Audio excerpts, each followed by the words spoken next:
So Sterling started at 66 miles an hour, which again for his age is pretty dang good. So 66 mile an hour starting point, which for his age, for a 14-year-old, put him in the first standard deviation for where he needed to be. Now, with all the improvements that he's made, he is up to 77 miles per hour, which now puts him into the third standard deviation for age, which again is extremely high.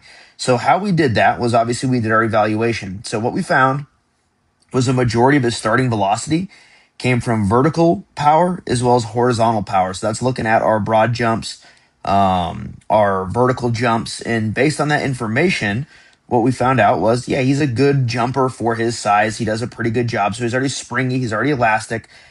So a little bit based on my evaluative model, he had the other 20% coming from his sequencing and timing. And then the other part came from his arm strength and his arm speed. So what we did was we started putting a big focus on those two aspects there. We started cleaning up the delivery with sequencing and timing, and we really started improving arm speed and arm strength, specifically arm strength first. Again, he's already a springy athlete. He's already ready to go. And the way that we evaluated that, obviously, is I have my internal model that we run. We take a whole bunch of different data points to really find your weak links.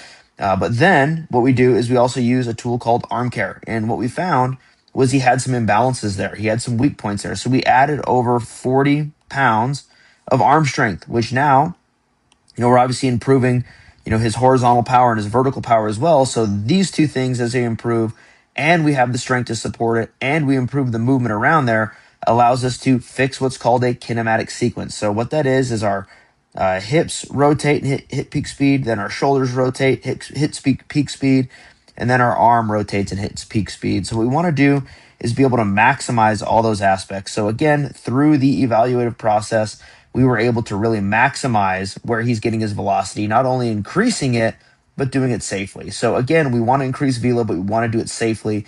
And again, that's how we do it, is through evaluating that process, making sure the athlete's moving in the right direction.